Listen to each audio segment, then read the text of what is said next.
Masalah pencemaran dan pengerusakan lingkungan akibat alih fungsi lahan dan kawasan hutan di Indonesia hingga saat ini belum dapat diatasi.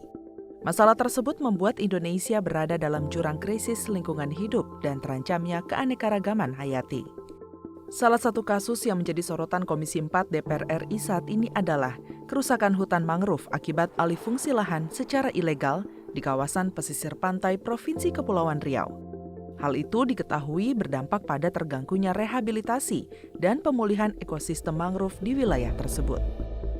Dari laporan yang dipaparkan oleh pihak Akar Bumi Indonesia dan Walhi Provinsi Kepulauan Riau, ditemukan adanya pengurangan water catchment area atau wilayah tangkapan air akibat alih fungsi lahan dan aktivitas ekonomi lainnya. Aktivitas tersebut telah mengubah fungsi hutan lindung yang ada dan semakin memperparah kerusakan lingkungan dan kondisi kesehatan masyarakat sekitar. Wakil Ketua Komisi 4 DPR RI Budi Satrio Jiwandono menegaskan masalah tersebut dinilai telah mencederai harapan dan upaya masyarakat di kawasan pesisir pantai Provinsi Kepulauan Riau yang sudah bersusah payah menyelamatkan ekosistem mangrove demi kelangsungan hidup masyarakat.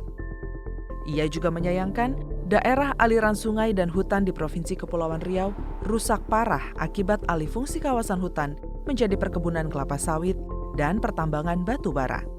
Tadi dari Kepri, kerusakan wilayah pesisir, wilayah mangrove yang selama ini menjadi tujuan rehabilitasi untuk pemulihan ekosistem banyak ditimbun, dirusak lagi, dan mencederai harapan masyarakat yang selama ini sudah bersusah payah untuk memperbaiki ekosistem yang ada di pesisir Batam. Tak hanya di wilayah pesisir pantai, kerusakan lingkungan hidup juga terjadi di dalam kawasan hutan lindung. Berdasarkan data yang dipaparkan KLHK, terdapat jutaan hektar perkebunan sawit di kawasan hutan yang turut berkontribusi mengganggu stabilitas ekosistem hutan dan juga mengancam tempat tinggal flora dan fauna. Dari laporan Greenpeace dan The Tree Map, hasil analisis dari pemetaan citra satelit mendapati 3.118.804 hektar kelapa sawit ditanam di dalam kawasan hutan yang melanggar hukum kehutanan nasional. Dari total jumlah tersebut, kawasan hutan yang dirambah perkebunan sawit terdapat di wilayah Sumatera sebesar 61,5%, Kalimantan 35,7%, Kepulauan Bangka Belitung 1,3%, Sulawesi 1,2%, dan Papua 0,2%. Diketahui pula terdapat sebanyak 469 perusahaan perkebunan menanam masing-masing lebih dari 50 hektar sawit di dalam kawasan hutan, sementara sisanya merupakan perkebunan swadaya masyarakat.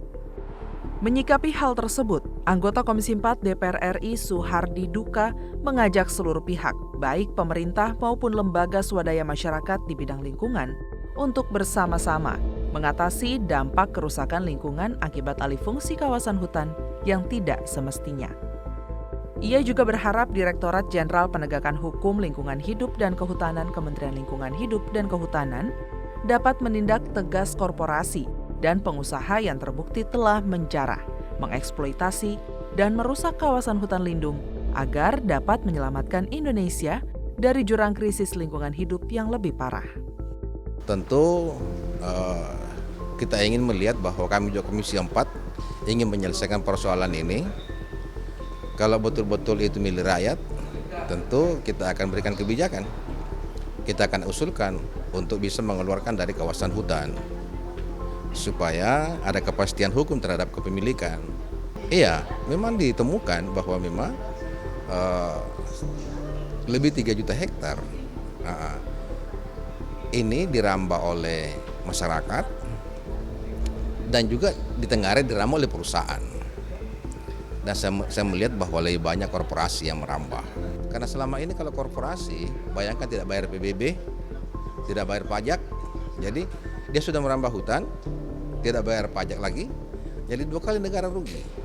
Jadi negara harus mengambil keputusan. Kalau emangnya hukum, penegakan hukum, ya tegakkan hukum. Kementerian Lingkungan Hidup dan Kehutanan berjanji akan segera menyelesaikan masalah perkebunan sawit ilegal di dalam kawasan hutan, seperti yang diminta oleh Komisi 4 DPR RI. Untuk mempercepatnya, KLHK pun telah membentuk tim task force yang akan mulai bekerja di wilayah Kalimantan Tengah dan Riau. Komisi 4 berharap upaya yang ditempuh KLHK tidak sekedar wacana dan terkesan angin-anginan agar permasalahan lingkungan dapat diatasi dari hulu hingga hilir. Raihan dan Edo, TVR Parlemen, melaporkan.